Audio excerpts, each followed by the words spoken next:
Good morning, good afternoon, and good evening, everyone. My name is Brenna Victoria, and today we're going to be talking about the murder of Sarah Payne.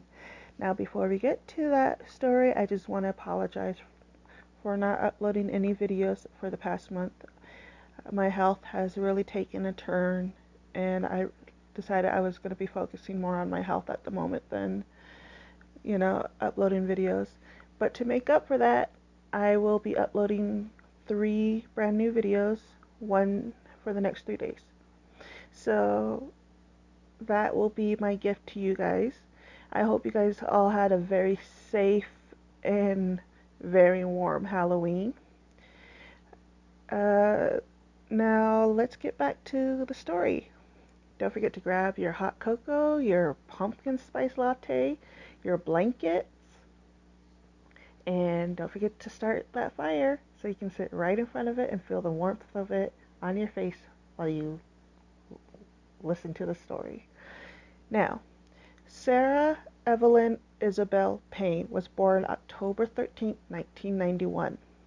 She was the victim of a very high-profile abduction and murder in England in July 2000. Her disappearance and her subsequent murder investigation became a prominent case in the United Kingdom, as did the campaign for changes to child protection legislation which resulted from the murder. Her murderer, Roy Whiting, was convicted in December 2001 and sentenced to life. So to give a bit of a background, we're going to be talking about Roy first, and then later on we'll be talking about Sarah. Now, Roy, he was found guilty of murdering Sarah Payne. He was born in Horsham, England, on January 26, 1959, and he grew up in Crawley, where he lived most of his life until he was convicted of the murder. He was one of 6 children born to George and Pamela Whiting, but 3 of his siblings died in infancy. His only surviving siblings were an older brother and younger sister. He grew up in Langley Green, Crawley. He attended Jordan's Primary School, then Ifield Secondary School. In 1986, he married Linda Booker. They separated before their son was born the following year and divorced in 1990. Whiting also had a daughter with another unnamed woman around 1990, but when the mother of this child spoke to the media following Whiting's murder conviction, she asked for herself and her child to remain anonymous. Whiting was involved in banger racing around his 20s and 30s, but eventually abandoned his interest in the sport due to a lack of success. Now, this is where the story about Mr. Whiting's life takes to a dark turn. His first conviction came on March 4, 1995, when an 8-year-old girl was abducted and sexually assaulted in the Langley Green area of Crawley. Whiting was arrested several weeks later after a man who knew Whiting came forward after hearing that the abductor's car had been a red Ford Sierra, which matched the description of the car that Whiting had just sold. The vehicle was then traced by police to its new owner, and a knife was found hidden in it. The victim had claimed that her abductor had told her he had a knife in his possession. On June 23, 1995, Whiting admitted to charges of abduction and indecent assault and was sentenced to 4 years in prison. The maximum sentence for the crime was life imprisonment. However, he received a lesser sentence because he had admitted to the crime at an earlier opportunity. Although a psychiatrist who assessed Whiting after his conviction said that he was likely to re-offend once he was released. And sadly, that turned out to be true. Whiting was released from prison in November 1997, having served 2 years and 5 months of his 4-year sentence, and was one of the first people in Britain to go onto the sex offenders register. He had been forced to serve an extra 5 months in prison before being released. Whiting moved 25 miles, aka 40 kilometers away from Crawley, to Littlehampton on the West Sussex coast upon his release. Now this is where it goes into Sarah's disappearance. Sarah Payne, who lived in Hersham, Surrey, disappeared on the evening of July 1st, 2000, from a cornfield near the home of her grandfather, Terence Payne, and his second wife, Leslie, in Kingston Gorse, West Sussex, England. Payne had been playing with her two brothers, aged 13 and 11 at the time, and her younger sister, aged 5, when she disappeared. A police search for the local area commenced and quickly transformed into a nationwide search and national news story, with members of the Payne family, mostly her parents Michael and Sarah, making numerous television and newspaper appeals for her safe return. On the evening of July 2, 2000, officers from Sussex Police first visited Roy Whiting at his seafront flat in Littlehampton as part of their inquiries into Sarah Payne's disappearance. A number of other suspects, particularly convicted sex offenders, were also questioned, and at least one other person was arrested. Police officers and numerous volunteers scoured the area around Littlehampton for clues to Sarah's disappearance, and her family made daily appeals on national television news for help in finding Sarah. On July 10th, police announced that they had received information regarding the sighting of a girl who matched Sarah's description at Knutsford Service on the M6 motorway in Cheshire on the morning after her disappearance. 3 days later, Michael and Sarah Payne were warned by police to prepare for the worst, explaining that the emphasis of their inquiries had shifted and that there was a possibility that their daughter might not be found safe and well. And how sadly that turned out to be true, because on July 17th, a body was found in a field near Pulborough, some 15 miles or 24 kilometers from Kingston's Gorse, where Sarah Payne had disappeared. The next day, Sussex police confirmed that the body that had been identified is that of Sarah Payne, and a murder investigation then commenced. Roy was first questioned about the disappearance of Sarah, which had taken place within 5 miles or 8 kilometers of his Littlehampton seafront flat, some 24 hours after she went missing. Mr. Whiting was routinely questioned, as he was known to local police as a convicted sex offender. Police first visited Whiting's flat on the afternoon of July 2, 2000, but he was not there. The police returned that evening and questioned Whiting for over an hour before leaving. Soon after questioning, Whiting walked to his van but was stopped by undercover police and arrested. Whiting spent 2 days in custody, but there was no evidence to press any charges, and Whiting was released on bail. Police had found a receipt for fuel from Buck Barn Garage on the A24, not far from Coolham, where one of Payne's shoes was found.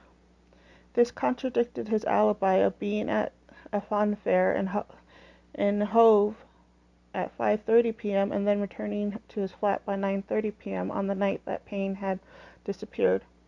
After his initial arrest, Whiting did not return to his Littlehampton flat and went to live with his father in Crowley.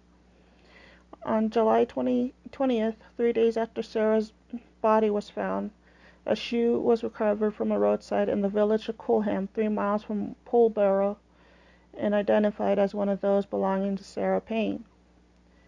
On July 23, 2000, Whiting stole a Vauxhall Nova in Crowley and was pursued by police at speeds of up to 70 miles per hour or 110 kilometers an hour before crashing into a parked vehicle. Whiting was arrested on charges of dangerous driving. He was remanded in custody until September 27, 2000, where he admitted taking the car and driving dangerously and was jailed for 22 months.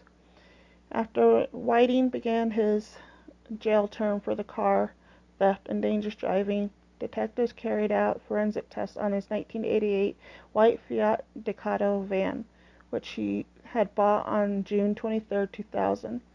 On February 6, 2001, following a police inquiry, Whiting was charged with the abduction and murder of Sarah Payne.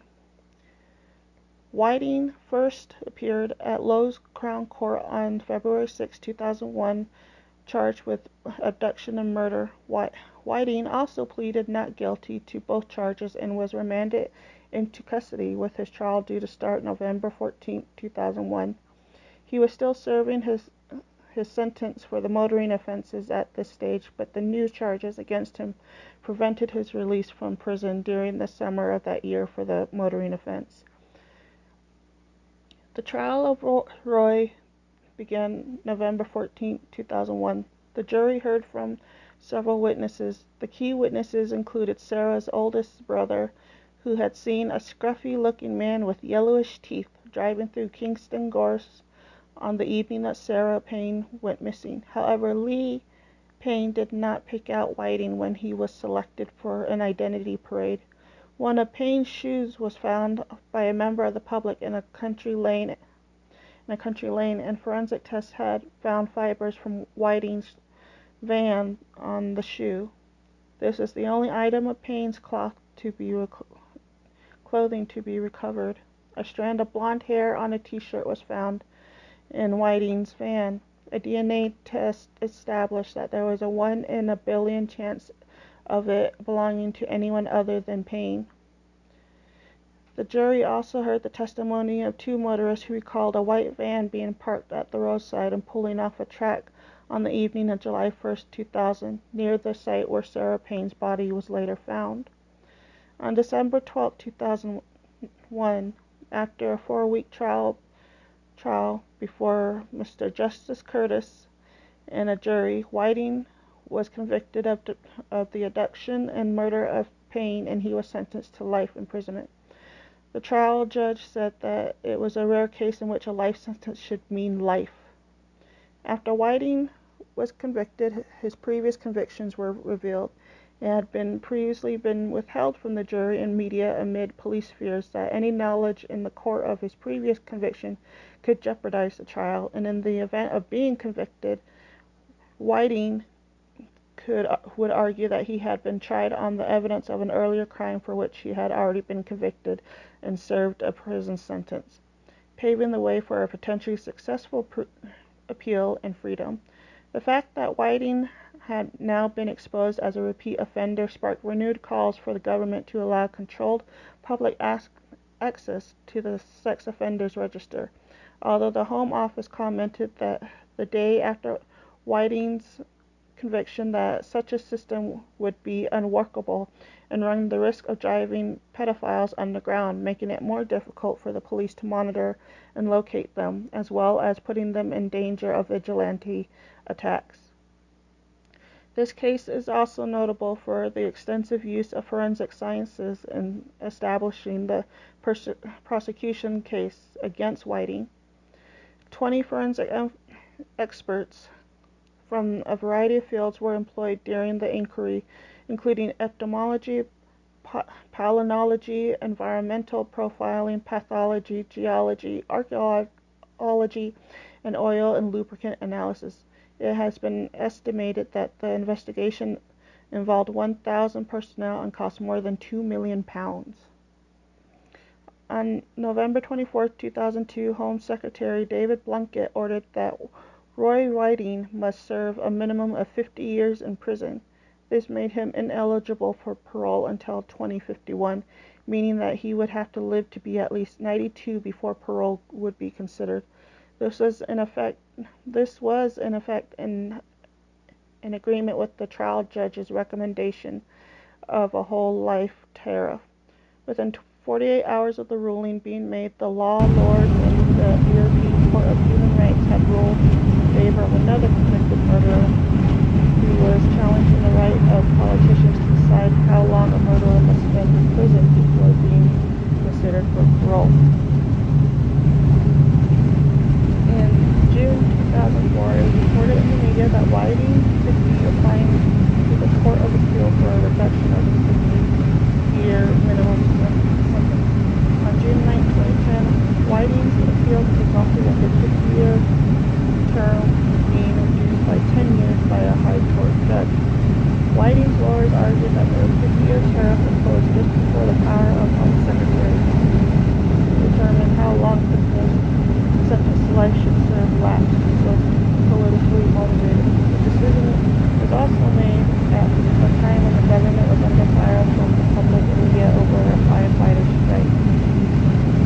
Justice Simon said that under 2010 sentencing guidelines, Whiting may have received a whole life there, but apparently at the 40-year term by retroactively applying guidelines from the time of the original sentencing.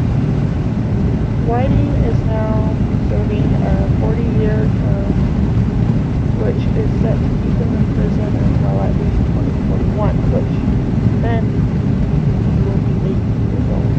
Payne's mother, Sarah, was present and said she was disappointed by the decision and life should mean life. In the aftermath, Sarah's law became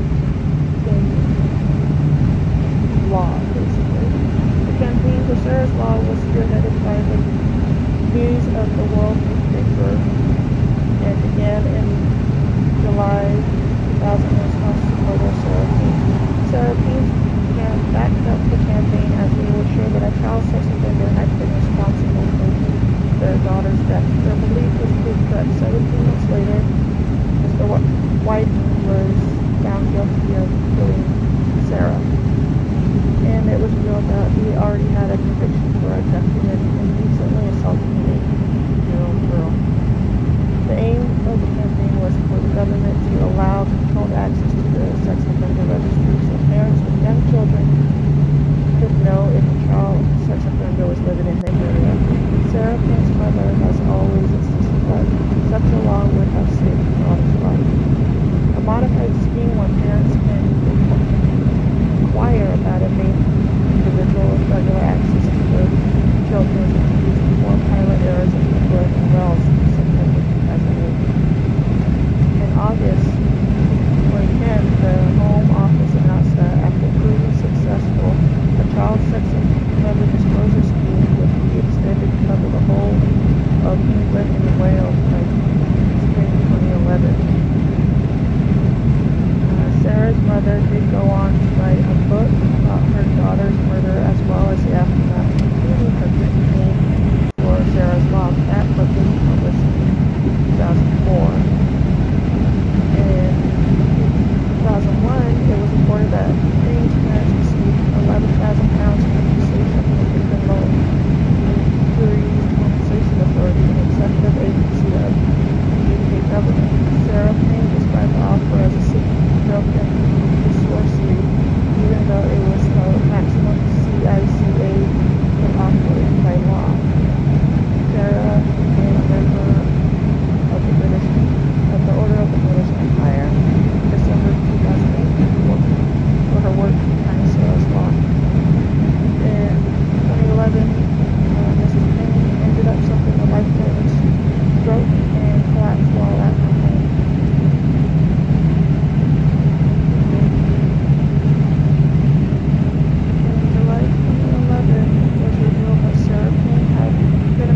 Targeted in the news international phone hacking scandal. Payne refused to believe it since they had been so helpful in championing Sarah's law. She even wrote an editorial in the newspaper's final edition. Investigators initially thought she was not hacked because her name did not come up in the records. However, personal details relating to her were found that were attributed to another suspected victim. Sarah's phone that was hacked was given to her by the News of the World editor at the time of the murder, Rebecca Brooks.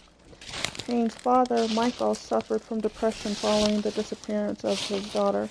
He separated from his wife of 18 years in August 2003, but subsequently became an alcoholic, leading to a 16-month jail term for attacking his brother with a glass in December 2011, following a drunken incident. On October 30th, 2014, he was found dead at his home in Maidstone, Kent. Police reported that there were no suspicious circumstances. On August 4, 2002, Whiting was attacked with a razor by another prisoner while fetching hot water at Wakefield Prison. Convicted killer Ricky Tragagas, who was serving a life imprisonment with a 25-year recommended minimum for the 1997 murder of a disabled man in Cornwall, was found guilty of carrying out the slashing, which left Whiting with a 6-inch scar on his right cheek. Tragakis received a 6-year sentence to run concurrently along with his life sentence after being found guilty on a wound charge relating to the attack on Whiting. His new sentence notwithstanding, Tragakis would not have to serve any extra time in prison if the parole board were to eventually decide that he is eligible to be freed on life license. On July 2011, Whiting was again attacked in prison, this time stabbed in the eye. No charge was pressed by Whiting, and consequently a police investigation into the assault was not undertaken. Whiting's injuries were not life-threatening. On November 8, 2018, a third attack on Whiting took place when he was stabbed by 2 other prisoners in his cell at HMP Wakefield. He was taken to a hospital for treatment, but returned to prison shortly after the condition was declared as stable. So, it goes, now that you heard the whole story, it goes to show you how much people just wanted to get rid of this man, because he killed an innocent child. He raped basically 2 innocent kids, and he was like openly preying on the families without the families actually ever realizing. It's so sad and heartbreaking that this had to happen.